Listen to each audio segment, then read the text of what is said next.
Good morning students. आपको सारे notes videos books वगैरह मिल गई होंगी। बेसिकली थोड़ा सा मेरे बारे में बताता हूँ। मेरा नाम पुनीत है।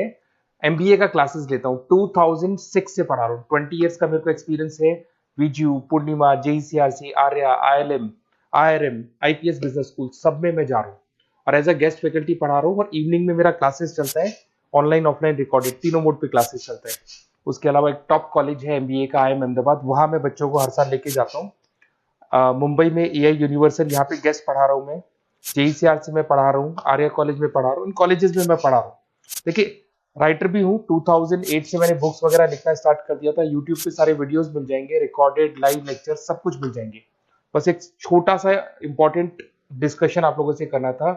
एमबीए आप कहीं से भी करें, थोड़ा सा मेरे से आप डिस्कस करके अगर आप एमबीए ज्वाइन करते हैं तो आप थोड़ा सेफर मोड में रहेंगे। उसका रीजन बताता हूँ क्यों। क्योंकि मेरे को जो एक्सपीरियंस है ना 20 इयर्स का, एमबीए में प्लेसमेंट होगा कि नहीं होगा, कॉलेजेस कैसे पढ़ाते हैं, क्या उनका प्लेसमेंट स्ट्रक्चर है, क्या इंटरनल एक्सटर्नल इन्फॉर्मेशन है, मेन चीज अंदर क्या चल रहा है उनके। क्योंकि मैं तो रेगुलर कॉलेजेस में जा रहा हूँ तो मेरे को पता है कौन से कॉलेज में क्या चल रहा है।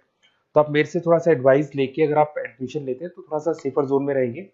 बाकी आपके डिस्टेंस के ऑनलाइन के एडमिशन, मणिपाल हो गया, एमएटी हो गया, ज्ञान विहार हो गया, तो यहाँ भी आपको अवेलेबल हो जाएंगे। तो आप अगर एडमिशन लेते हैं तो प्लीज मेरे से कंसल्ट करना। हो सकता है कि मैं आपको एक बेस्ट कॉलेज बता पाऊं और एक सेफर जोन में लेके जा पाऊं। क्योंकि एडमिशन लेने के बाद बच्चों को लगता है कि यार गलत जगह चले गए। Okay, best of luck. मेरा नंबर आपके पास है।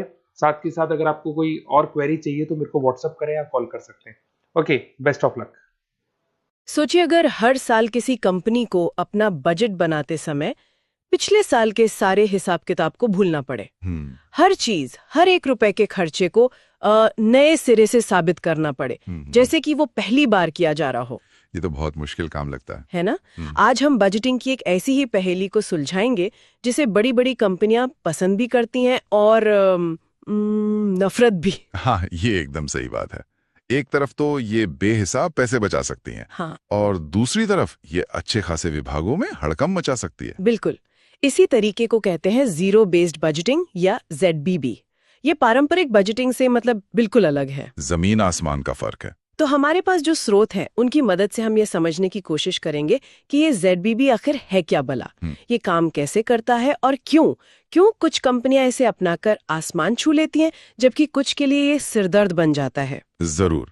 चलिए इस विषय की गहराई में उतरते हैं। देखिए, पारंपरिक बजट को समझने का सबसे आसान तरीका है कि उसे एक पुरानी इमारत पर रंग की नई परत चढ़ाने जैसा समझें। अच्छा। आप नींव पर सवाल नहीं उठाते हैं ना, आप बस उसे थोड़ा बेहतर दिखाने की कोशिश करते हैं। मतलब पिछले साल मार्केटिंग पर 100 रुपए खर्च हुए तो इस साल बस 10% बढ़ाकर 110 कर दो। एकदम। ज्यादा बहस नहीं होती, ज्यादा सवाल जवाब नहीं होते। और ZZB?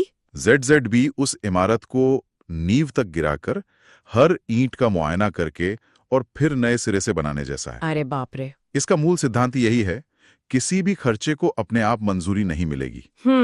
हर विभाग को ये साबित करना होता है कि उनका हर खर्चा क्यों जरूरी है। हर एक खर्चा? हर एक। और उससे संगठन को क्या फायदा हो रहा है। ये पूरी तरह से लागत लाभ विश्लेषण यानी कॉस्ट बेनिफिट एनालिसिस पर आधारित है। हर रुपए को अपनी जगह कमानी पड़ती है। तो आसान शब्दों में कहें तो ZBB एक ऐसा तरीका है जिसमें हर नए दौर के लिए सभी खर्चों को शून्य से शुरू करके उचित ठहराया जाना चाहिए। मतलब पिछले बजट को पूरी तरह नजरअंदाज करते हुए हर साल एक खाली स्लेट। एकदम। और इसका लक्ष्य सिर्फ पैसे बचाना नहीं है, हालांकि वो इसका एक बड़ा नतीजा है, इसमें कोई शक नहीं। तो फिर असली मकसद क्या है? हमारे स्रोत बताते हैं कि इसका असली मकसद है संसाधनों का कुशल उपयोग।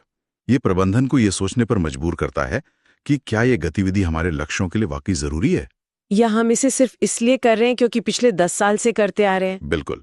तो ये सिर्फ हिसाब किताब का तरीका नहीं, बल्कि एक निर्णय उन्मुख मतलब डिसीजन ओरिएंटेड दृष्टिकोण है।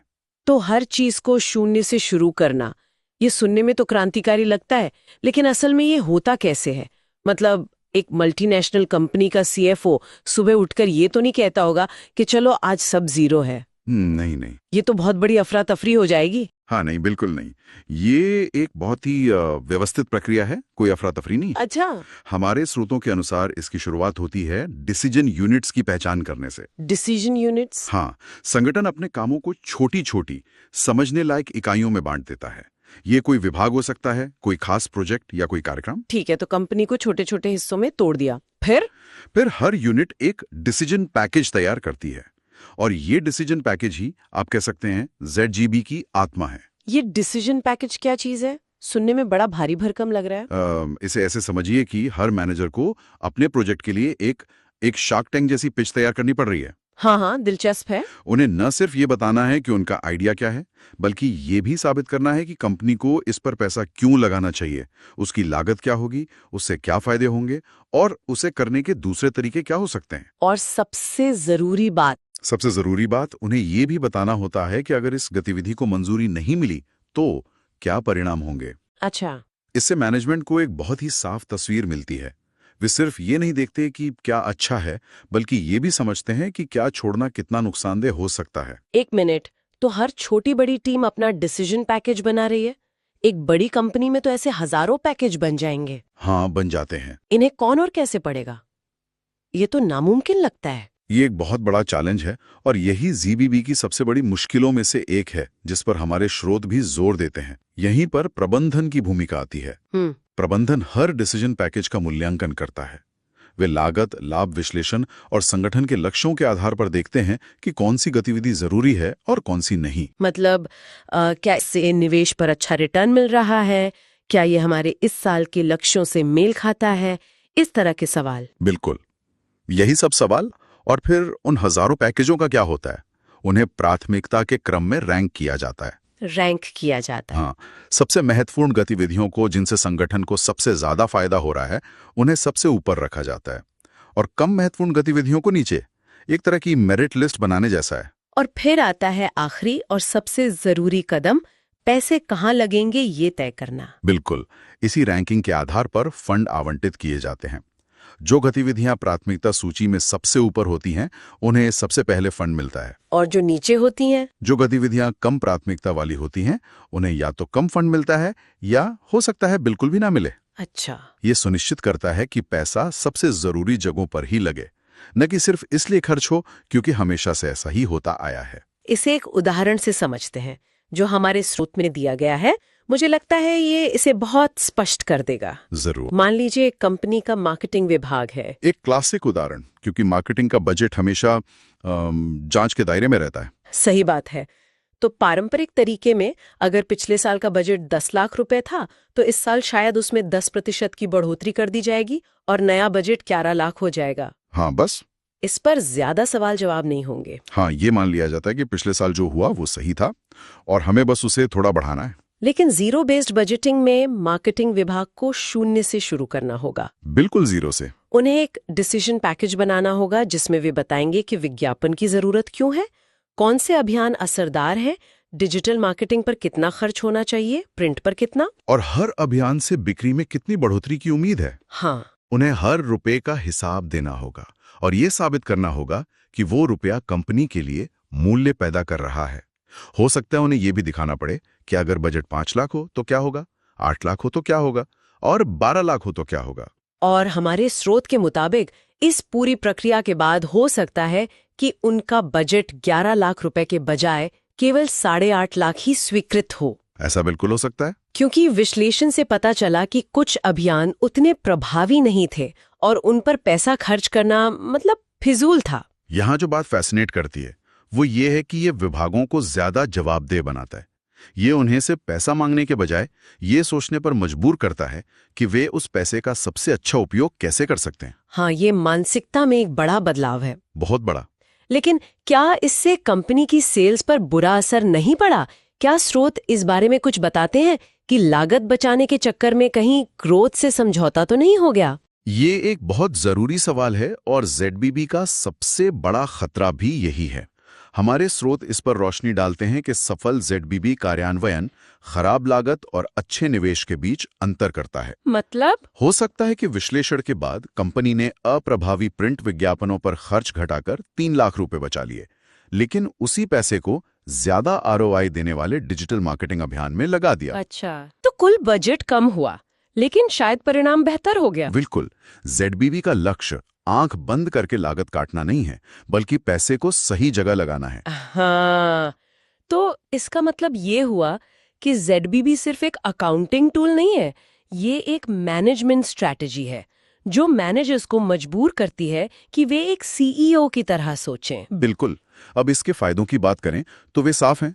फिजूल खर्ची खत्म होती है, संसाधनों का बेहतर इस्तेमाल होता है और जवाबदेही बढ़ती है। लेकिन सिक्के का दूसरा पहलू भी है और स्रोतों ने इस पर भी काफी कुछ कहा है। हाँ, क्योंकि ये सब सुनने में जितना अच्छा लग रहा है उतना आसान तो नहीं होगा। बिल्कुल नहीं। सबसे पहली और बड़ी कमी है कि ये एक बहुत समय लेने वाली और महंगी प्रक्रिया है। समय लेने वाली? हाँ, सोचिए, हर साल हर विभाग को शून्य से शुरू होकर हर चीज को सही ठहराना पड़े। इसमें बहुत ज्यादा कागजी कार्रवाई और अनगिनत मीटिंग्स शामिल होती हैं। मैं तो कल्पना कर सकती हूँ, बजट मीटिंग्स तो वैसे ही मुश्किल होती हैं। ये तो गेम ऑफ थ्रोन्स का बजट वाला वर्जन लग रहा है। हाँ, जहां हर कोई अपने प्रोजेक्ट को बचाने के लिए लड़ रहा हो। आपकी तुलना एकदम सटीक है। ये विभागों के बीच एक तरह का संघर्ष पैदा कर सकता है, क्योंकि हर कोई अपने पैकेज को प्राथमिकता दिलवाना चाहेगा। हर कोई ये साबित करने की कोशिश करेगा कि उनका काम सबसे ज्यादा जरूरी है। हाँ, और अगर इसे ठीक से प्रबंधित नहीं किया गया तो ये सहयोग की भावना को नुकसान पहुंचा सकता है और संगठन में एक नकारात्मक माहौल बना सकता है। और इस प्रक्रिया के लिए बहुत कुशल प्रबंधकों की भी जरूरत होगी जो इन डिसीजन पैकेजों का सही मूल्यांकन कर सकें। हाँ, और एक और दिलचस्प बात जो हमारे स्रोतों में सामने आई वो है इसका मनोवैज्ञानिक प्रभाव। मनोवैज्ञानिक प्रभाव? ये कर्मचारियों में असुरक्षा की भावना पैदा कर सकता है। अगर हर साल आपके प्रोजेक्ट या आपके विभाग के अस्तित्व पर ही सवाल उठाया जाए तो ये काम करने के लिए बहुत प्रेरक माहौल तो नहीं है। बिल्कुल नहीं। ये अल्पकालिक सोच को बढ़ावा दे सकता है, जहां मैनेजर केवल उन्हीं परियोजनाओं पर ध्यान केंद्रित करते हैं जो एक साल के भीतर परिणाम दे सकें और लंबी अवधि के रणनीतिक निवेशों को नजरअंदाज कर देते हैं। अगर हम दोनों की सीधी तुलना करें तो मुख्य अंतर क्या है, पारंपरिक बनाम ZBB? सबसे बड़ा अंतर, जैसा हमने शुरू में कहा, शुरुआती बिंदु का है। पारंपरिक बजट पिछले साल के बजट से शुरू होता है और ZBB शून्य से। हाँ, दूसरा बड़ा अंतर औचित्य का है। पारंपरिक बजट में सिर्फ नई चीजों या बजट में की गई बढ़ोतरी को सही ठहराना पड़ता है, लेकिन ZBB में हर एक खर्चे को, चाहे वो कितना भी पुराना क्यों ना हो, उसे सही साबित करना पड़ता है। बिल्कुल। और फोकस का भी अंतर है ना? पारंपरिक बजट का फोकस इंक्रीमेंटल, यानी पिछले साल से कितना ज्यादा, इस पर होता है। सही। जबकि ZBB का फोकस लागत लाभ विश्लेषण पर होता है, यानी इस खर्चे से हमें क्या फायदा मिल रहा है। आखिर में लचीलेपन का मुद्दा है। पारंपरिक बजट अक्सर काफी कठोर होते हैं, जबकि ZBB ज्यादा लचीलापन देता है, क्योंकि ये हर साल प्राथमिकताओं का पुनर्मूल्यांकन करने का मौका देता है। मतलब हो सकता है पिछले साल जो जरूरी था वो इस साल ना हो। एकदम। ZBB इस बदलाव को अपनाने में मदद करता है। हमारे स्रोत एक दिलचस्प बात बताते हैं। बताइए। कि ZBB लागू करने वाली कंपनियों में पहले साल में सबसे बड़ी बचत मार्केटिंग या R&D जैसे सॉफ्ट विभागों से नहीं आती। तो कहां से आती है? अक्सर IT और ऑपरेशंस जैसे विभागों से आती है, जहां सालों से चले आ रहे सॉफ्टवेयर लाइसेंस या वेंडर कॉन्ट्रैक्ट्स पर कभी सवाल ही नहीं उठाया गया था। वाह, ये तो वाकई दिलचस्प है।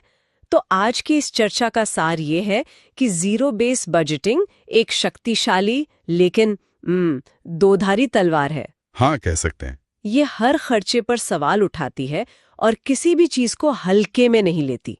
ये दक्षता, लागत नियंत्रण और जवाबदेही पर जोर देती है। हाँ, ये एक तरह से संगठन का वित्तीय हेल्थ चेकअप है जो हर साल किया जाता है, लेकिन इसके लिए बहुत ज्यादा प्रतिबद्धता, समय और कुशल प्रबंधन की जरूरत होती है, वरना फायदे से ज्यादा नुकसान हो सकता है। और जैसा कि हमारे स्रोतों से पता चलता है, ये हर किसी के लिए नहीं है।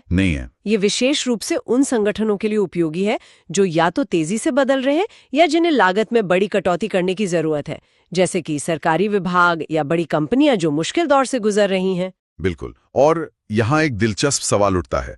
ZBB मुख्य रूप से सरकारी विभागों और बड़ी कंपनियों के लिए उपयोगी माना जाता है, लेकिन ये सोचने वाली बात है कि अगर हम अपने व्यक्तिगत या पारिवारिक बजट में भी ZBB के सिद्धांतों को लागू करें, जहां हर महीने हम अपने हर खर्चे का मूल्यांकन शून्य से करें कि वो क्यों जरूरी है। मतलब हर महीने अपने नेटफ्लिक्स सब्सक्रिप्शन, जिम मेंबरशिप या बाहर खाने के खर्चे को नए सिरे से सही ठहराना पड़े। हाँ, क्या हम सच में उन सभी चीजों पर खर्च करेंगे जिन पर हम अभी करते हैं? अगर हमें हर महीने खुद को ये साबित करना पड़े कि ये खर्चा हमारे लक्ष्यों के लिए जरूरी है और इससे हमें उतना ही मूल्य मिल रहा है जितना हम चुका रहे हैं। हाँ, मुझे लगता है कि ऐसा करने से हमारी वित्तीय प्राथमिकताएं और बचत करने की आदतें नाटकीय रूप से बदल सकती हैं। ये सोचने के लिए एक अच्छा बिंदु है।